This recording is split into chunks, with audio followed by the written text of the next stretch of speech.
everyone, and welcome back to FTB Factories. We're back inside this amazing world. Now, first of all, one thing I need to say actually that's quite important to the series is that we're about to start doing the logistics pipes thing. I was just basically planning doing it, but the problem is with logistics pipes is that I found a problem with logistics pipes. The problem is that there is actually something. I don't think this is logistics pipes' fault, but I think I've just got a bad version of something. And the problem is that some of these pipes, very important pipes like request and provider, don't really work very well. Like they've made you their job for a while, but then even if they're chunk load, they just sort of stop working, which obviously is going to be a problem for a factory. So what we're going to have to do is we're going to have to start using applied logistics. Obviously, we were planning not to use applied logistics, but just because of the way that this is sort of panned out, we're going to have to use it. But you know, sometimes you just have to live with those sort of problems. We can't do anything about it really. I've tried to change around some of the versions, but it just seems that there must be two mods in this mod pack that must be doing something weird, because when I play logistics pipes on my own, it works perfectly fine. But it's just this combination which isn't working, which is actually quite annoying, because I really enjoy logistics pipes and I really wanted to play around with it, but it just didn't seem to be working. I set up a whole test world, and none of the stuff that I wanted it to do was working at all. So we are going to have to use apply logistics, but at the same time, I mean, that's not too bad. Apply logistics is still an awesome mod, and since we're going to have well, basically this factory never panned out the way I was really planning it to. At the end of the day now, we're going to have lots of particle accelerators around the edge, which I think is going to be cool enough. And with this massive reactor, I mean, it's just going to look like such a cool factory. Now, obviously, the problem is with this electromagnets as well, costs an absolute ton of money.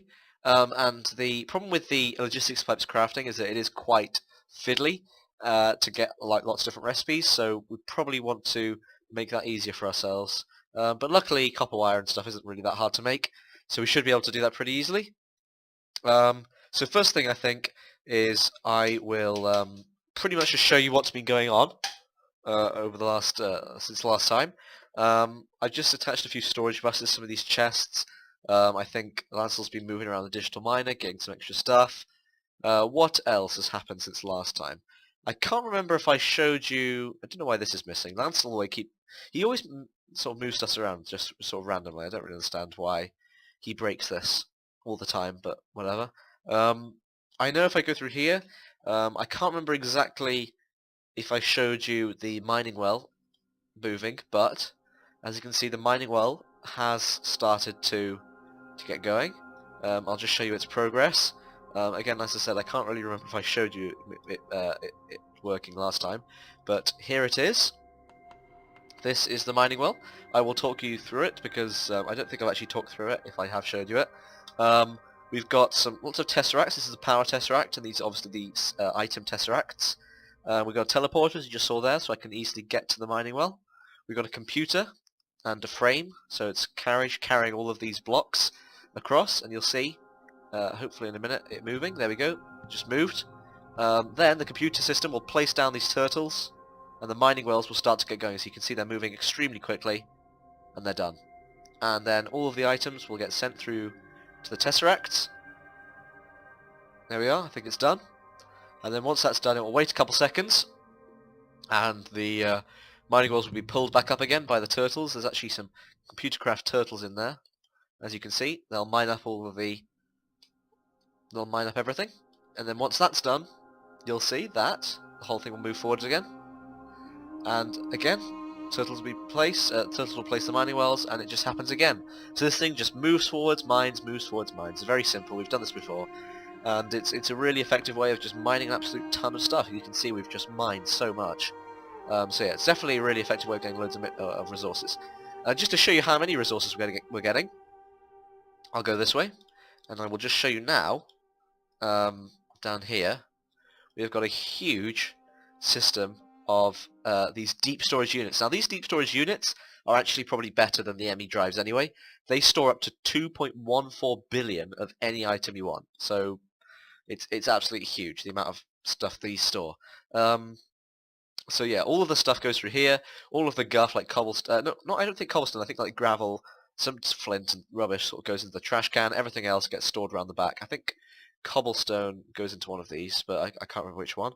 If we look in here, we now have 1,000,000 cobblestone. That's still 1,000th of what that thing can store.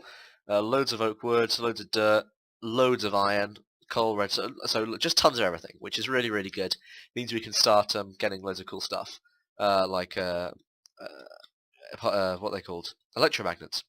So what we probably want to do now is we want to probably start working on getting the applied energistics stuff working. If we are going to use applied energistics, we might as well use it to its full extent.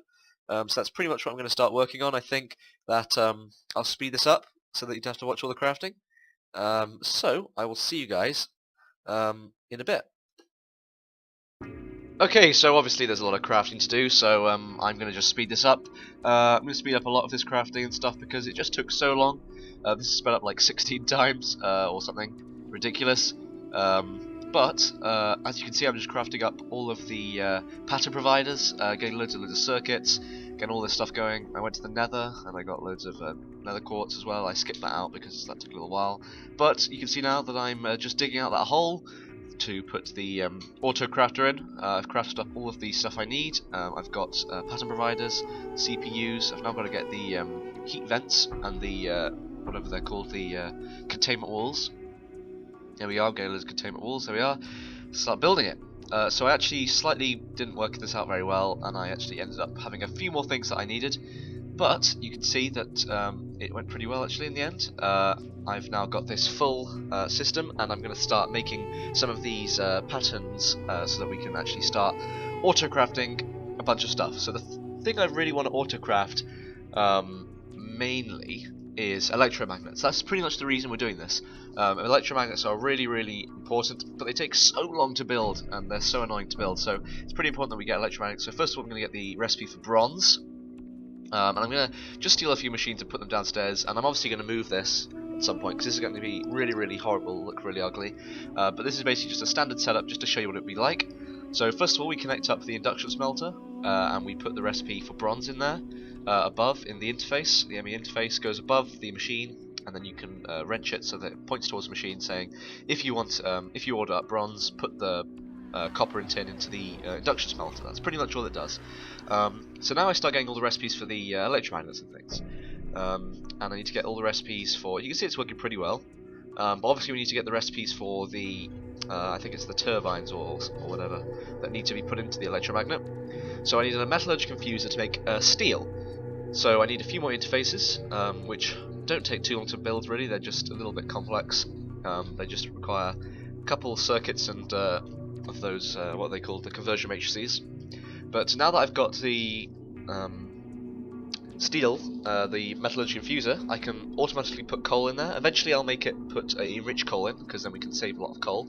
But for now it doesn't really matter, we've got 25,000 coal. But you can see that one coal for now with one iron ingot makes one enriched iron, and then one coal and one enriched iron makes a steel dust, and the steel dust then needs to be cooked in a furnace. So I need to get a few more interfaces. But I just need to put those recipes in there, and then we put the redstone furnace up at the top. Probably replace these with the metallurgy, the mechanism machines, so that it's a lot more effective, a lot quicker. So then I put the steel dust recipe in there, and the iron goes through, the enriched iron, steel dust then goes into the furnace, and we get steel. That can then be made in the electromagnet recipe. So we are now getting automatic electromagnets. I can literally just order up electromagnets. You can see that it's just crafting up the steel, and it's just absolutely awesome. So that's worked really, really well.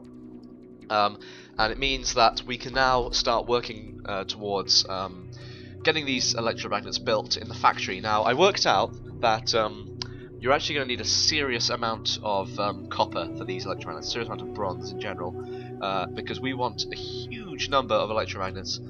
The factory is 60 blocks across by 60 blocks, so 60 by 60-ish, roughly. I think it's like 63 actually. So that means for each particle accelerator needs 4 rings of electromagnets, forming a diamond of electromagnets.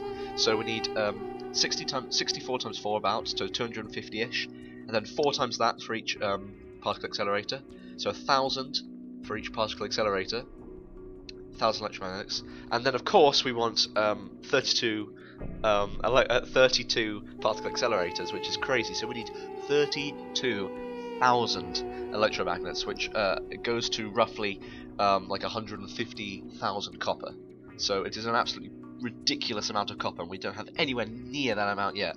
So we're going to need to really work towards getting a huge amount of copper, and the ways we can do that is by making these mining lasers, which can actually you can sort it's sort of random what ores they mine up, but you can, using these special foci, you can more precisely say what type of ores you want. So you can say, like, I want brown ores, so it'll get copper.